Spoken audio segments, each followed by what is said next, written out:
There are many ways for your computer to fail to function. It could break as the result of a hardware problem.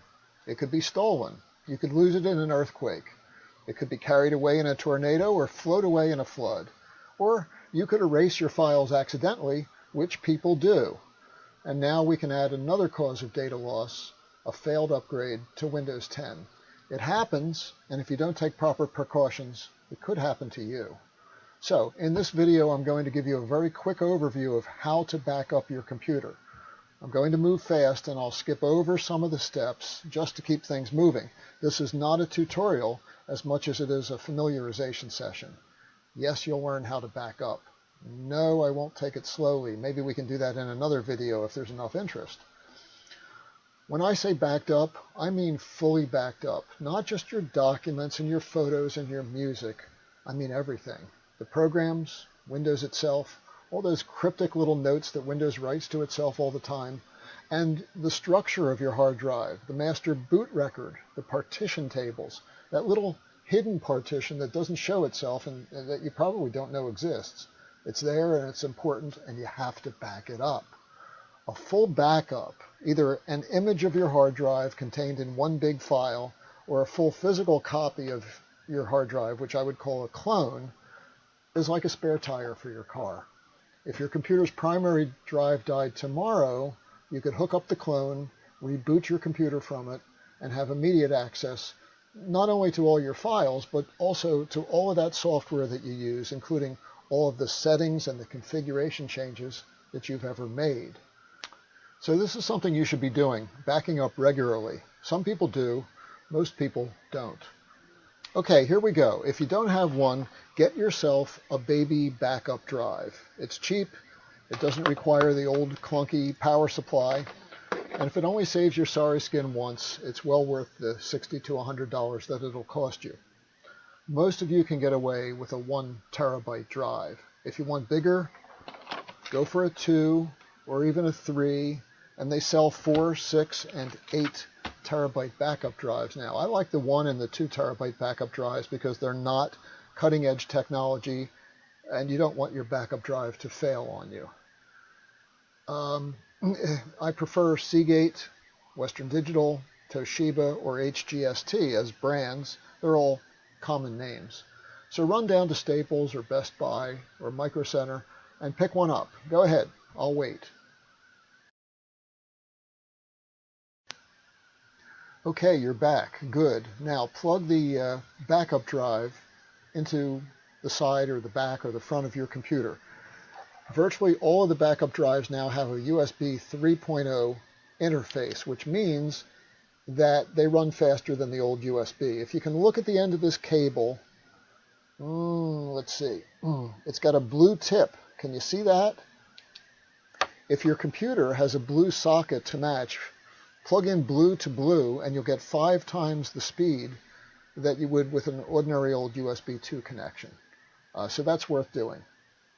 All right, still with me? Let's go to the desktop.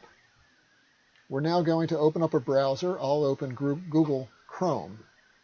We're going to run a Google search for a program called Macrium Reflect. So I'll type Macrium free download. Okay? And the first return takes us to a page called Macrium Reflect Free. Here we are. And I'm going to hit the green download button. Okay, let's save Reflect DL. It comes in Chrome at the bottom left of the browser. It only takes a few seconds to download it, then I'll click on it and we'll start the installation process. I can close Chrome. Let's click on download, because what we downloaded was a downloader that downloads another downloader that downloads an installer that unpacks itself, and it goes on and on. But the process is quick enough, and the agony is worth it for the quality of the program that we're about to run. Okay, hit next. We're copying setup files.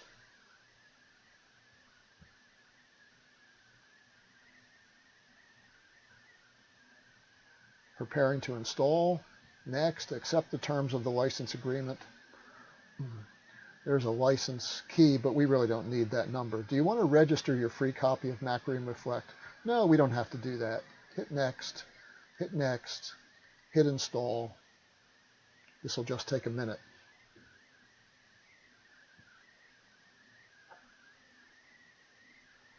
And we're finished.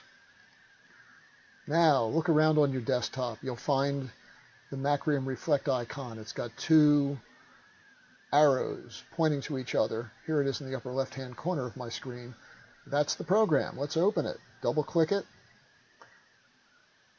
First thing it says is, do you want to create rescue media? Well, I'm going to say no because I've already created mine, but I do want to show you what the rescue media looks like. And here is that boot disk. I've already created it, so I'm not going to run through that process. It's important that you burn this CD. If your hard disk won't boot, this is your rescue media. You start the computer from this CD.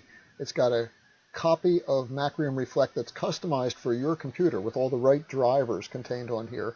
It boots up. It says, oh, hey, I see a backup of your hard drive. Do you want me to move that to your existing hard drive? You say yes, and you've restored your computer. It's a good thing. How are you doing with all this? Are you tracking? We're actually almost done. All right, I'm going to go back to the desktop. I'm going to open up Windows Explorer, my File Explorer, and take a look at my backup drive. I've renamed it Drive T for Toshiba. And, oops, what's that doing? Anyway, I've put a folder on there called Toshiba Stuff, and into it I've dragged the Toshiba warranty and whatever backup software came with this little drive. We're not going to use it. I'm going to now create a new folder called Macrium Reflect Backups for my Lenovo computer. I can back up several different computers to the same little backup drive. Okay, we're done with the File Explorer. Let's bring back Macrium Reflect. We're going to back up drive C. That's the drive on the top. The drive on the bottom is the backup drive, the Toshiba. I'm going to uncheck that. We don't want to back up our backup drive. Okay? So I'm going to go to the top left and image a selected disk on this computer, which is drive C. I'm going to make an image of it onto drive T, Macrium Reflect Backups for the Lenovo. Next, I can add a schedule if I want. I can schedule backups monthly, weekly, daily, hourly, I think, every day, every week, every couple weeks, at whatever time I want. We're going to skip that for now, but I would like to see you back up on a schedule. For now, let's just create one backup. I'll uncheck differential, that's an advanced function, and we'll make half a dozen full backups, okay? I have 100 gigabytes to back up, so I'm going to look at the backup drive before I run the backup and say, is there room? If there's not even 100 gigabytes on the backup drive, purge the oldest backup. But in general, I should be having 6 full backups once this thing gets rolling. I hit next. I finish it up. I'm not going to run the backup right this second. I'm going to save the backup definition file, and I'm going to rename it Macrium Reflect Full Backup for my Lenovo. Okay? And we're done. Although at that point you'd probably just run a full backup. Now let's go back into Macrium Reflect one more time and kick off the backup.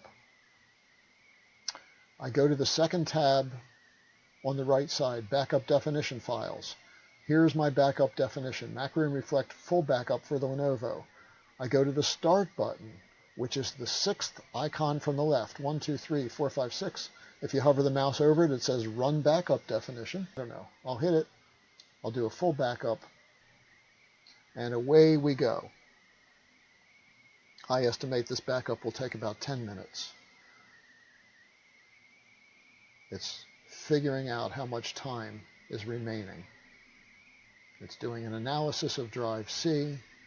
In a moment, it'll start to roll. Okay, it's estimating 20 minutes for the backup. 21 minutes, 20. As it gains experience here, the time will come down to about 10 or 15 minutes. I can hide this and continue to work. That's it.